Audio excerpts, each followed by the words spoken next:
Okay, so after reviewing part one and two of identity theft and birthright theft, we can evaluate and conclude and even determine that when we talk about the terminology racism, it's a placation on nationalities. It's a term that's been used by European colonists, oppressors, and the so-called privateers, provocateurs as a tool or instrument to create emotional internal conflict and disruption between another group of people, to make one group of people feel like they are inferior in thought, complexion, and skin. We holler all this racism. We need to be talking about alienation. Stop talking discrimination because of your hair, your locks, or the texture of your hair, or because you talking about you from Africa. No, stop saying discrimination. The proper terminology is alienation, because when another group of people who are foreign to this land come over here and attempt to classify you or to misclassify you as a people, this is a form of alienation, because they want to make claims to the birthright. And you got to remember, because our people are so sensitive when it comes to conversations of ethnicity, nationality, culture, you're made to feel guilty about who you are.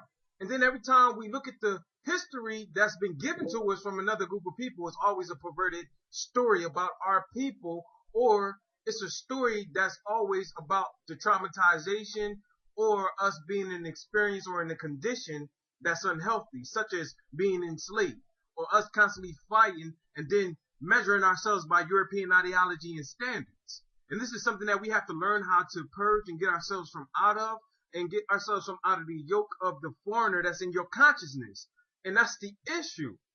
So a lot of times people will argue with their feelings and their belief, and when we bring in facts and not opinions and not beliefs, then people have a difficult time, because they have been taught systematically to believe in a system, to adopt concepts, and once it's already instilled and embedded, especially as a child, it's difficult to purge. And then we will say, well, we accept everybody. Well, everybody don't accept us. Why? Not because they don't like us because we look the way that we look. They don't like us because everything about them comes from us. We can go to every single nationality on the planet, and I guarantee you, every bit of their culture has been an extension or an extraction of our own culture. So here it is that we're made to feel inferior because people are operating businesses, people are operating economics, they controlling every market, cartel, you want to name it. And because we go to the institutions, because we work in them, and because we engage with them, and all these other different things, we've abandoned our own cultural identity or became shameful of it, and it's not us who should be ashamed. It's a group of people that's Europeans who are ashamed of who they really are because of the things they have done, what they purported.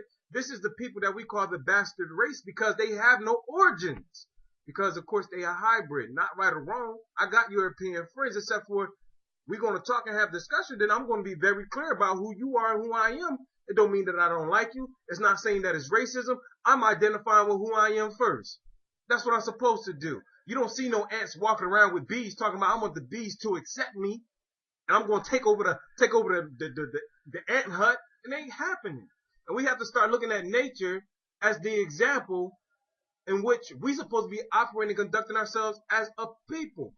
And to me, there is no right or wrong. I don't have to get upset about a color scheme because it's not about that. You know what I mean? It's about being able to identify with me. Except for somebody purposely gave misinformation, falsification to our educational system that we send our children to. And what happens is we adopt a lot of that misinformation because that misinformation serves somebody else's political agenda. And when it's not in the interest of your own people, then who interest is it in? Who interest does it serve for you to continue to holler out I'm racist or holler out racism or discrimination? Whose interest does it serve? And you find out that it's an emotional trigger word that serves the interest of those who created it. Because we ain't never created, because racism ain't exist until Europeans came over here from their land and was thrown out from their own land and came over here and colonized the land. Other than that, it didn't exist because we accepted and love everybody.